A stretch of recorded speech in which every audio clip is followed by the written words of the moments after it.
Hi, it's KCCK's Culture Crawl. I'm Dennis Green. Tim Hankowicz joins me from Orchestra Iowa. Hello. Back after your kind of long winter's nap. You have kind of a big break between Christmas and the first concert of the new year. I did, and I enjoyed my long winter's nap. Thank you very much. But yes, it's going to be great, and what a change from Christmas holiday music to music of the Beatles. That's right. It's the classical mystery tour. Right. Am I saying that right? Yes. Okay. Because, and this is a real deep cut. Do you remember the Ruddles? Yeah. Oh my. Yeah. You're digging deep. Which was the Monty Python parody of the Beatles. Right. And I think one of their alleged albums was the Tragical History Tour. Right.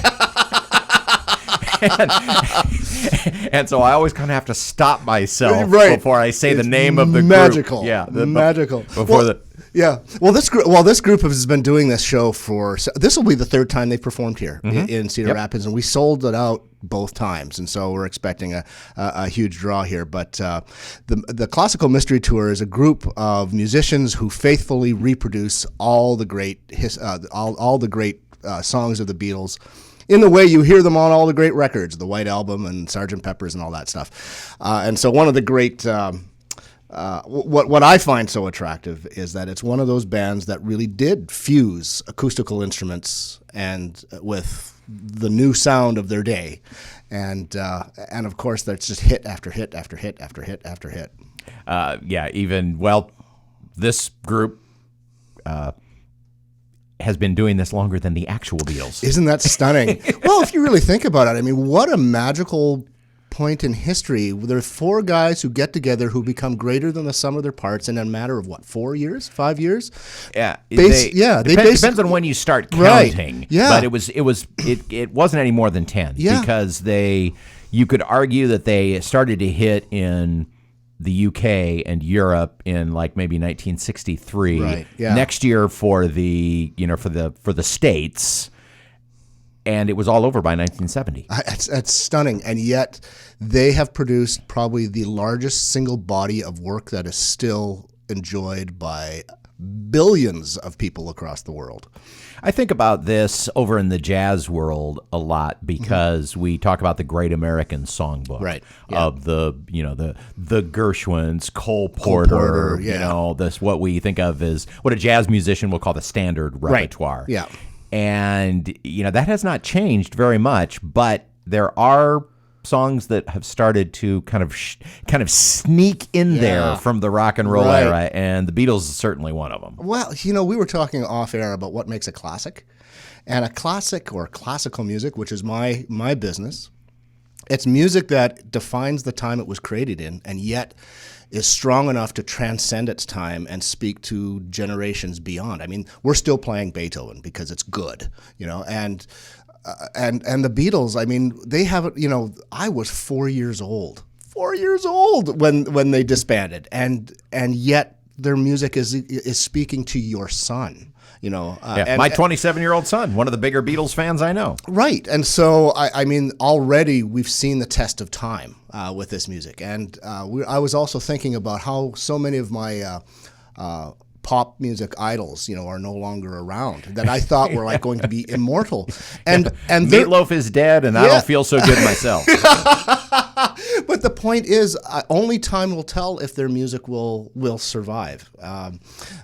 I mean, every generation has to make that decision, but it's just that all music. I mean, there's so much music being produced today. Much of it is intended for quick consumption and then to be forgotten. But a small percentage from every generation will survive into the next and beyond. What's the job of the orchestra in one of these shows where, I mean, you're really kind of the backup band? Yeah, well, it depends on the actual group because we've done a lot of these shows for cover band and with backup orchestra, and sometimes the orchestra is a little bit of window dressing or just to flesh out something that, to the sound. But the Beatles is kind of different. What made them unique is a person that you don't really hear much about the Beatle legacy is a guy by the name of George Martin. I knew we were going to George Martin. And he was the classically trained producer behind them. And what a lot of people don't know is in the 60s, he would sometimes go to Reprise Records and watch Frank Sinatra record. And he learned the lesson of the power of the arrangement and the use of acoustical instruments. For those of you who are Frank Sinatra fans, I mean, the great Nelson Riddle was unbeatable in this regard. And so he knew that you could use acoustical sounds to extend the palette.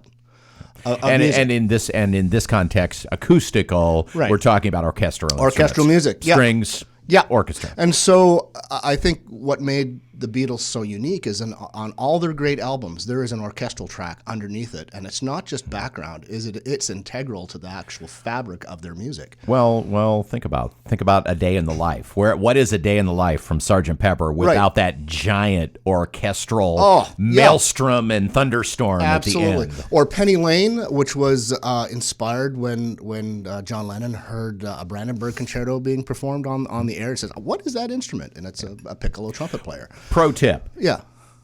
Andy Classen right. playing the piccolo trumpet at we're the in end good of hands. Penny Lane Yeah. is worth the entire price of admission. But he knows he can't screw that up because everybody will know. As an aside, I remember somebody once said, "Hey, Tim, what's more important, getting the tempo to Beethoven 5 right, or in this case, let's say Penny Lane?" And you know what? The answer is Penny Lane, because everybody will know if you're right or wrong. Everybody knows every note. Everybody knows every note. But anyway, the whole idea that the orchestra now isn't just window dressing, it's integral to the actual sound that you grew up with. The orchestra is the fifth Beatle in this case. Yeah. In a way that, I mean, I love the Queen show. Sure. But but the orchestra is a part of the ensemble in a way that it rarely is in these kind of concerts. And it took somebody like George Martin, again, the fifth Beatle, I'll call him the fifth Beatle, or the sixth Beatle, or whatever. I mean, he's the unsung hero of the Beatles, is because what people don't understand is over time, a switch was happening in musical cultures. Up until the 50s, if you're going to go into the studio, all your musicians read music. And then in the 50s and 60s, your studio musicians, like the Wrecking Crew, for example, in the 60s, they could read music and they could improvise. And then by the time you get to the singer-songwriters of the 70s, they mostly can't read, but they improvise.